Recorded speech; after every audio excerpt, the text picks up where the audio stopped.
Ikaw naman, pagod na ako. Oh, ang haba ng tulog mo. Makakapahinga rin. Ay, salamat makakapahinga rin. Ang pogi ng pasahero ko. Driver. Ay, ng driver pala. Ayan, so ayan guys, syempre napagod ako. Pupunta kami Bicol ngayon. Ayan o. I'm the driver. Ayun o, ang pogi ng driver ko. Going to Bicol, ilang oras na lang? Uy, 4 na oras pa. Ang sarap. Ang sarap maging pasahero. Panis. Ang galing o, kotse na lang kulang. Kotse na lang boy, may bahay ka na, kotse na lang. Lapit na pag may pera. Yan. Masarap maging pasahero guys. Yun no. Galing. Ay, ay. Uy. Panis. Ang galing ah. Ang galing ah. Ay bunso, balita ko malapit ka na magkakotse pala. Baka sino unang pasasakayin mo ron? Ako sino pa, di siya. Oh. Galing na ni bunso. Ready? Ay. Diyan pa lang nakakaasar pag traffic. Oh, puta, umaangal ka na ngayon ah. Nakakainis lang. Parang gusto mo mapamadali. Umaangal ka na ngayon ah. Maraming mga sasakyan. Panis, sumasalubong na oh. Oh, ito panis. Nakakaasar pala talaga. Pag traffic. Oo. Kaya naintindihan ko na yung mga taong naiinip sa biyahe. Relax ka lang. Yan. Sarap oh. Sarap maging pasahero. Within the caraig. Uy! Doon naman ako takot. Oh. Ba't di mo sinama yung yung mahal mo? Tapos siyempre pinagpahinga ko muna. Araw-araw na kami magkasama.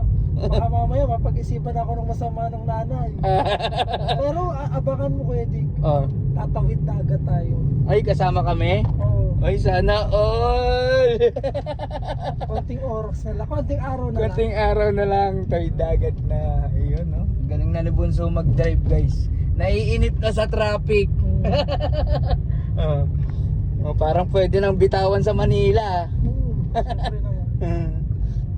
Araw-araw ticket. Araw ticket. Hindi ko naman alam kung paano yung ticket sa Maynila. Paano? Tutulog muna ako, ha? Oh, tutulog muna ako. Papahinga muna ako. Pag-gising mo, nandun na tayo. Saan? Nandun sa Bicol. So, ayan, grabe. Ang sarap pa ng mag-drive. Sobrang sarap.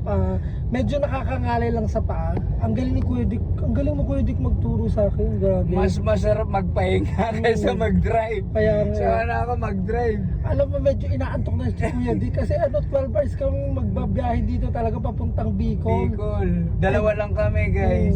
O wala kaming kasama dito.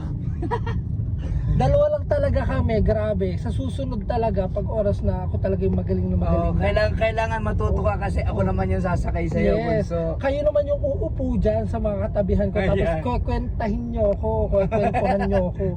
Kasi matulogin talaga ako pag sa biyahe. Ngayon naranasan ko na maging driver. Ang sarap Masarap. Masarap siya pag nagsisimula. Pero ang hirap din pala lalo na traffic. Magbihira, nakadalawang oras ka na ati ka palang nahirapan ka na. Pag gusto mo magmadali, tapos ang bagal-bagal lang nasa unahan mo, sobra, nakakainis talaga. Pero in fairness, marunong na si Bunso.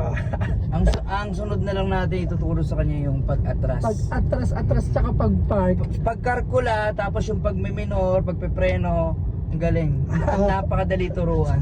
Sasakyan na lang yung kulang talaga. Tsaka yung hindi, may nakaupo na dito eh. Sasakyan na lang talaga. Sasakyan na lang, siyempre. Pag may sasakyan na ako, siyempre, alam niyo na kung sinong una kong angkas. Diba? Ayan guys, andito na kami sa Bicol, malapit na. Ano na lang, 1 and 46 hours. Malapit na. Sana nga kasi naglilibang-libang kami kasi baka mamaya antokin si Kuya Dick, alam niyo na. Baka mamaya makatulog going to Kineme. Ay, nakalimutan na natin kumain. Ayun, Kuya. Kain man tayo. Oo nga. Oh guys, kain na muna kami. Babay na muna. Legit. Bye-bye.